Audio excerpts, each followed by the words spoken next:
बिस्मिल्लाहिर्रहमानिर्रहीम, अस्सलाम वालेकुम। मैं हूं वफाक नज़ीर। नाज़रीन, आज के प्रोग्राम की डिस्कशन में बात करेंगे पाकिस्तान तहरीक इंसाफ का प्रोटेस्ट कितना कामयाब रहा, फिर उसके बाद वफाकी काबीना की तश्कील में जो ताख़ीर की गई उससे मुल्क को कितना नुकसान हुआ, स्टैब्लिशमेंट और सियासी जमातों को अवामी मैंडेट का एहतराम करना चाहिए। आरिफ अलवी की जानिब से कराची में प्रेस कॉन्फ्रेंस की गई है, इसका भी पोस्टमार्टम करेंगे।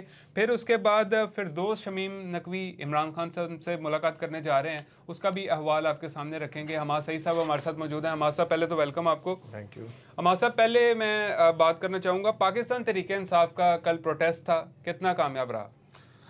देखें, कोई बहुत बड़ा प्रोटेस्ट तो कहीं भी नहीं हुआ, मगर ये ज़रूर है कि इस मरतबा पहले की निस्बत ज़्यादा मुनज़्ज़म और बेहतर तरीके से किया है। यानी इसमें कोई लीडरशिप जो है इस वक्त नज़र आना शुरू हुई है। मुकामी लीडरशिप जो है वो बाकायदा तौर पे ग्रुप्स के साथ आई है। वो ये नहीं कि पीछे से घर से बैठ के बंदे भेज दिए और फिर इस मरतबा वो गाड़ियों के में उनके साथ आए, तो ये एक अच्छी डेवलपमेंट है। मगर ये है कि बद इंतज़ामी थोड़ी सी थी और जिस किस्म का प्रोटेस्ट चाहिए था वो अब शुरू, यानी कि उस तरफ बढ़ रहे हैं आहिस्ता आहिस्ता। अगर ये लोगों की बड़ी तादाद निकली है नहीं? हाँ, अब बहुत ज़्यादा नहीं, लेकिन फिर भी पहले की निस्बत बहुत बेहतर है। इसलिए कि मैं आपको फिर कह रहा हूँ कि लीडरशिप चूँकि खुद आई है बाहर। अब देखें ना, कल दो जो 20-22 बंदे गिरफ्तार हुए हैं लाहौर से। लतीफ़ खोसा, सलमान अकरम राजा को भी गिरफ्तार किया गया। राजा, लतीफ़ खोसा, एजाज साहब एक और हैं वहाँ पर, फिर एक नईम साहब हैं। ये सब लोग जो है, यानी कि ये मुकामी लीडरशिप थी, मुकामी क़यादत थी। तो मुकामी क़यादत के शामिल होने से एक तो जो माहौल है वो बहुत बेहतर हुआ, लोग ज़्यादा आए। मैं फिर कह रहा हूँ कि लोगों को बैकअप कर रहा है असल मसला है, वो बैकअप मिला है तो लोग घरों से निकले हैं, तो एक अच्छा इवेंट। हमारे सब गिरफ्तारी की वजह क्या है? क्या इन्होंने कोई अमन को ख़राब किया? क्या वजह? देखें, गिरफ्तारी की कोई खास वजह नहीं होती। अगर पीटीआई भी होती और मुस्लिम लीग नून ये करती तो भी गिरफ्तारियां होनी थी। गिरफ्तारी जब आप पुरअमन एहतजाज कर रहे हैं, फिर आप किस चीज को वजह बना के गिरफ्तार कर सकते हैं? मैं फिर कह रहा हूँ कि पाकिस्तान के अंदर गिरफ्तारी की ये कोई वजह नहीं है। पाकिस्तान के अंदर गिरफ्तारी होती है। आप एक चीज़ ज़हन में रखें, पुरअमन एहतजाज का मतलब आप समझते हैं? पुरअमन एहतजाज में बहुत सारी चीज़ें होती हैं। अफाक साहब, आप शायद समझते नहीं हैं। मैं आपको बताता हूँ कि पुरअमन एहतजाज का मतलब ये होता है कि आपने सड़क के किनारे पर खड़ा होना, पहली बात। दूसरी बात यह है कि आपने कोई वायलेंट किस्म के नारे नहीं लगाने। तीसरी बात, आपने जो प्ले कार्ड्स हों वो अखलाकियात के दायरे में रखने हैं। चौथी बात, आपने यानी कि एक सड़क क्रॉसिंग के दौरान भी आपने, लेकिन देखें पाकिस्तान के अंदर या कि दुनिया के अंदर कहीं भी चले जाएं, हमारे यहाँ प्रॉब्लम ये है कि हम ये समझते हैं कि ये सारी चीज़ें पुरअमन तरीके से होती हैं। लेकिन जिस तरह आपने बात की कि पाकिस्तान में, एक मिनट यार पहले बात सुन लिया करें। देखिए, बात ये है कि गैदरिंग जहाँ पर होगी ना, वहाँ पर थोड़ा बहुत मसला ज़रूर होता है। अब ये हमारे मुल्क के अंदर पुलिस को इस बात के लिए अथॉरिटी दी जाती है कि हमारे मुखालिफ जो भी नारा लगाए या जो भी आए, वो चाहे फुटपाथ पे खड़ा हो, उसको उठा लो। ठीक है, ये हमारे यहाँ असूल है, दस्तूर है। तो बात ये है कि ये मैं फिर कह रहा हूँ कि एहतजाज अच्छा था, पुलिस की गिरफ्तारियाँ भी हुई, छोड़ भी दिया गया, मगर ये है कि पुलिस ने अपना किरदार वही अदा किया जो हमेशा से करती है, अंग्रेज़ दौर से करती आ रही है। तो उसकी रिवायत हमने देखी कि कल भी उन्होंने, हालांकि मेरे नज़दीक, मैं खुद मौजूद था चेरिंग क्रॉस के ऊपर, मैं खुद देख रहा था, वहाँ पे पुलिस की भारी नफरी, उतने बंदे नहीं आए थे जितनी भारी नफरी पुलिस की मौजूद थी। और उन्होंने सिर्फ़ और सिर्फ दिखावे के तौर पर वो अपना कार्रवाई की। कोई वायलेंट नहीं था, कोई गलत नारा नहीं लगाया। इवन किसी, वो कहते हैं ना कि वो फलाना चोर है, वो भी नारे नहीं लगाए, उन्होंने अपने हक में नारे लगा रहे थे और पुलिस ने जानबूझकर उनको उठा लिया। ठीक है हमारे साहब, अब जिस तरह आपने बात की कि पाकिस्तान में एहतजाज का मतलब जो है वो कुछ दुनिया से जो है वो मुख्तलिफ है कि आपने रास्ते नहीं मतलब रोकने, पूरा एहतजाज की जहाँ पे आपने बात की, तो बिल्कुल इसी तरीके से भी फिर जो है वो आपने ये जो नुक्ता उठाया इस चीज़ के ऊपर, तो ये इससे मैं यहाँ पे थोड़ा इख्तलाफ करूँगा। नहीं, आप करें, लेकिन मैं आपको फिर कह रहा हूँ कि मैं वहाँ पर मौजूद था, वहाँ पर कोई एहतजाज मज़ाहिरीन ने कोई ऐसी बात नहीं की। नहीं, पाकिस्तान में पूरा एहतजाज का मतलब ये है कि आपने किसी किस्म की वायलेशन नहीं करनी, लेकिन पूरी दुनिया के अंदर यही होता है कि वायलेशन का आप बात, मैं फिर कह रहा हूँ कि हमारे यहाँ जो हुकूमतें हैं वो तहरीक इंसाफ की हुकूमत में भी यही हुआ, इस मरतबा भी ये हुआ। पुलिस रवायती किरदार अदा करती है, शाह से ज्यादा शाह की वफादार होती है और वो बंदे उठाना शुरू कर देती है। बात है। आप ये देखेंगे, मैं आपको कह रहा हूँ, मैं गवाही दे रहा हूँ इस चीज की कि मैं वहां पर मौजूद था, उन्होंने कोई ऐसी चीज नहीं की।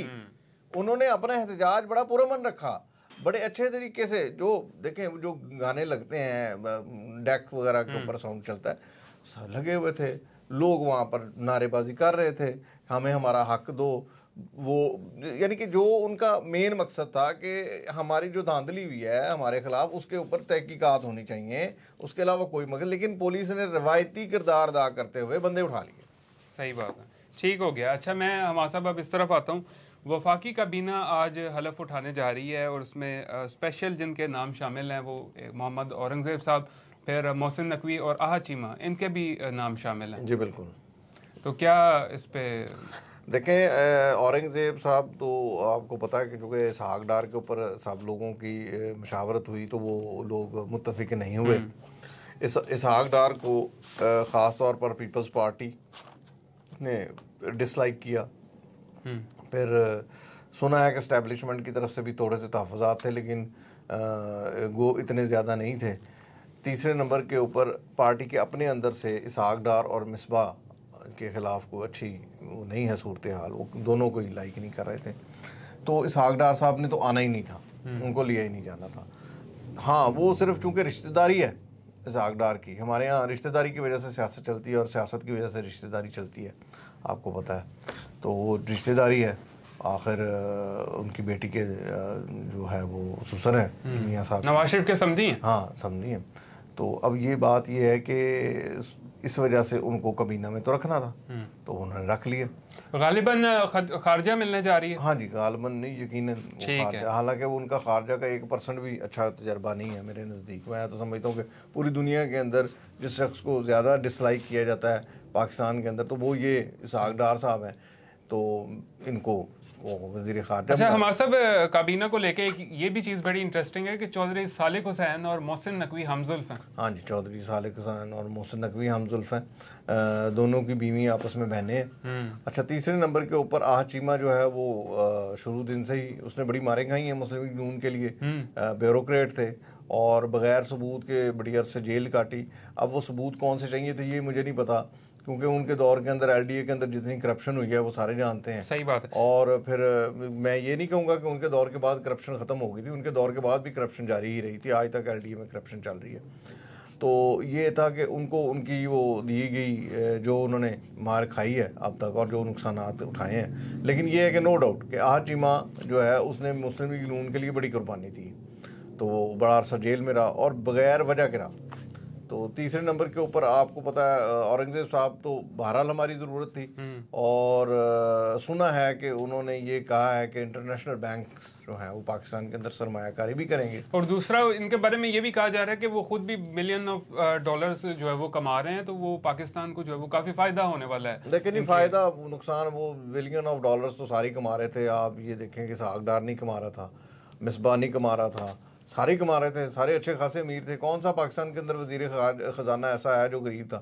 और जितने भी अमीर हैं वो और अमीर होके चले गए। सही बात तो अच्छी तवक्का है। हमेशा बढ़ा चढ़ा के पेश किया जाता है, लेकिन कारकर्दगी एंड में सिफर निकलती है। इसकी मिसालें PTI दौरे हुकूमत में भी मौजूद हैं और उससे पहले भी मौजूद है। तो ये जो है, ये शौकत तरीन को देख लें, शौकत तरीन बिलियनर आदमी था लेकिन पाकिस्तान को नहीं संभाल सका। जिस तरीके से हीरो बना के उसको लाया गया, सेनेटर मुंतखब करवाया गया, फिर उसके बावजूद उस तरीके से मुतासिर कारकर्दगी नहीं, कोई कारकर्दगी नहीं, बल्कि उनके दौर में, इन तमाम अदवार में, आप सिर्फ शौकत तरीन की नहीं, आप तमाम अदवार देख लें, पाकिस्तान का सरताज अजीज़ को देख लें, पाकिस्तान के अंदर मिसबा को देख लें, ये इसहाक डार को देख, ये सब के दौर में यही रहा है।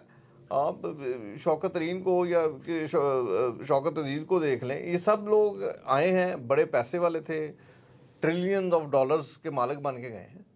सही बात, ये इसमें कोई फर्क। अच्छा, हमारा सब वफाकी काबीना की तश्कील से मुल्क को कितना नुकसान हुआ जो इसमें ताखीर की गई? बहुत ज़्यादा नुकसान हुआ है जी। मैं मिनिस्ट्री से मेरी सेक्रेटरी इस्लामाबाद में जो हैं ऑफिस से बात हुई, उन्होंने कहा जी इसकी वजह से हमें बहुत ज़्यादा नुकसान हुआ, हमारी कई ऐसी फाइल्स हैं जो उनके ऊपर इमीडिएटली हमें अमल दरामद करवाना था और इनकी वजह से तखीर हुई। इवन IMF ने जो अपना वफद आज पाकिस्तान के अंदर आना चाहिए था वो नहीं भेजा। उन्होंने कहा जी पहले आपकी काबीना बन जाए, हमने वज़ीर आज़म से बात करने नहीं आना, हमने मिनिस्टर से बात करने आना, तो लिहाजा मिनिस्टर साहब जो है वो है नहीं, तो हम किससे बात करेंगे, तो लिहाजा वो नहीं आए। तो इससे आप अंदाज़ा लगा लें कि हमारी गफलत, हमारी वो मायूस कुन कारकर्दगी, आप लापरवाही, ये तमाम चीज़ें जो है ना ये इसके अंदर है कि ठीक है, अफसोस का मुकाम है। अच्छा हमारे साहब, साबिक सदर आरिफ अलवी की जानिब से प्रेस कॉन्फ्रेंस की गई, ज़रा इसका पोस्टमार्टम करें। लेकिन ये आरिफ अलवी का मैंने पहले कहा था मुतनाज़ा तरीन शख्सियत थी PTI में भी और सदर के बतौर सदर, और जब PTI उतर की तब भी। अब आरिफ अलवी ने जो प्रेस कॉन्फ्रेंस की है ये गोंगलों से मट्टी झाड़ने वाली बात है। अब ये कह रहा है कि वो जी इस्टेब्लिशमेंट को और हुकूमत को मानना चाहिए मैंडेट पाकिस्तान तहरीक इंसाफ का, तो ये सोया हुआ था, ये अंधा था, इसको नज़र नहीं आ रहा था। जब ये इलेक्शन चोरी हुआ तो इसको चाहिए था कि उस वक्त रिजाइन करता। जब इनकी नाक के नीचे सारा कुछ हो रहा था, उस वक्त फिर ये कहता है कि क्या मकसद था? इंटरनेशनल लेवल के ऊपर ये बात जाती, इंटरनेशनल मीडिया को ये प्रेस कॉन्फ्रेंस करता वहां पर बैठ के कि जनाब मैं एहतजाजन मुस्ताफ़ी हो रहा हूँ, ये बंदे इन्होंने ये मैंडेट चोरी करवाया और पाकिस्तान तहरीके इंसाफ को इन्होंने शिकस्त दिलवाई है जबकि वो जीती हुई थी, तो मैं एहतजाजन मुस्ताफ़ी हो रहा हूँ। सही बात। तो मैं देखता कि इमेज हमारा कहाँ जाता। बिल्कुल। और इंटरनेशनल जो इस वक्त जो प्रेशराइज कर रहे हैं पाकिस्तान को, ये 1% है। अगर ये आपका सदर इस्तीफा दे देता ना तो मैं देखता पूरी दुनिया कैसे बोलती। सही बात। तो बात ये है कि ये सिर चिपका रहा, उस वक्त उनका टट्टू बना हुआ था, आज ये तहरीके इंसाफ में वापस जाना चाहता है, तो एक रास्ता बना रहा है और उस रास्ते को अब वो किस तरह यूज अच्छा जी, इन्होंने कहा जी कि मैंने मामलात को भी बड़ी सुलझाने की कोशिश की लेकिन उसमें मुझे कामयाबी नहीं मिल सकी। मैं इस बात को मानता हूँ कि इसने मामला तो सुलझाने की कोशिश की, इसने 2-3 मरतबा मीटिंग करवाई साबका चीफ ऑफ आर्मी स्टाफ और इमरान खान की, लेकिन इमरान खान ज़रा ज़िद्दी आदमी है, थोड़ा सा सख्तगीर भी है, तो वो अपनी बात से पीछे नहीं हटे। उन्होंने कहा जी पहले इस हुकूमत को ख़त्म करें तो हम आपके साथ हैं। सही बात है। तो वो उस बात के ऊपर इनका नहीं हो सका, जबकि मैं समझता हूँ कि उनको नहीं ये कहना चाहिए था, उनसे कहना चाहिए था कि ठीक है हम अपोजिशन में बैठे हुए हैं, मगर क्या ये इमरान खान को ये मशवरा नहीं दे सकता था कि आप असेंबलियों से मत निकलें? सही बात है। उस उतासी उस टाइम की प्रॉब्लम से। बिल्कुल ऐसे। तो इसका मतलब ये है कि इसने अपना किरदार आधा अदा किया। हमारे साथ मैं इस बात पे आपकी बात से एग्री करूंगा। जो पहली बात आपने की कि गोंगलुओं से मिट्टी झाड़ने वाली बात है, तो ये बिल्कुल एक अच्छा मैसेज इनकी जानिब से दिया जा सकता था अगर ये रिजाइन कर देते। रिजाइन उस वक्त इलेक्शन हुए, इलेक्शन रिजल्ट अनाउंस हुए, उस वक्त ये प्रेस कॉन्फ्रेंस करता और इस्तीफा लहराता जैसे इमरान खान ने किया, उस वक्त ये भी इस्तीफा लहराता कि जनाब मैं एहतजाजन मुस्ताफी हो रहा हूँ। ठीक है। हमारे सब जाते जाते मुझे बस ये बता दें कि KPK के जो साबिक वजीर खजाना है उन्होंने इल्ज़ाम लगाया PTI के ऊपर कि इन्होंने 30 करोड़ नहीं, वो वापस ले लिया, वो इल्ज़ाम उन्होंने वापस ले लिया, कल रात को उन्होंने वापस लिया है। उसमें यह था कि इन्होंने पहले वाकई इल्ज़ाम लगाया था, अब ये मुकर रहे हैं। बात यह है कि पाकिस्तान तहरीके इंसाफ वाले ज़रा जज्बाती हो जाते हैं जल्दी, वो अर्जेंट। मैंने आपको कुछ कहा, आपने फौरन कहा नहीं नहीं नहीं नहीं, मैं आपने ये नहीं सोचना कि इसने क्या कहा, आपने प्रेस कॉन्फ्रेंस कर देनी। ये यहाँ की आदत है। सही अब ये है कि इनको किसी ने कहा कि जनाब वो तो पैसे मांग रहे हैं, और इन्होंने उठ के प्रेस वो अपना मीडिया में अपने दोस्तों को बता दिया कि मेरे से तो पैसे मांग रहे हैं। अब पता चला कि वो कहता है कि वो अपना वहाँ का वजीर आला कह रहा है मैंने तो, मेरे से तो अभी बात ही नहीं हुई। हाँ, खान साहब ने ये ख्वाहिश ज़रूर जाहिर की कि यार इनको भी काबीना में लिया जाए, लेकिन उन्होंने ये नहीं कहा लाजमी लिया जाए। तो अब वो तैमूर झगड़ा साहब जो है उस वक्त कह बैठे थे अपने दोस्तों को, अब वो उस बात से विड्रॉ कर रहे हैं, और ये देखें ये पार्टी को बहुत ज़्यादा नुकसान हुआ है इन लोगों की वजह से। ठीक है, बहुत शुक्रिया। हमारे सही साहब हमारे साथ मौजूद थे। नाजरीन, जब तक बात की तस्दीक नहीं होनी चाहिए वब तक हतमी बात भी नहीं करनी चाहिए, और सुनी सुनाई बात के ऊपर यकीन नहीं करना चाहिए। तो इसी के साथ ये था हमारा आज का प्रोग्राम। नेक्स्ट के साथ फिर हाजिर होंगे, तब तक के लिए अल्लाह।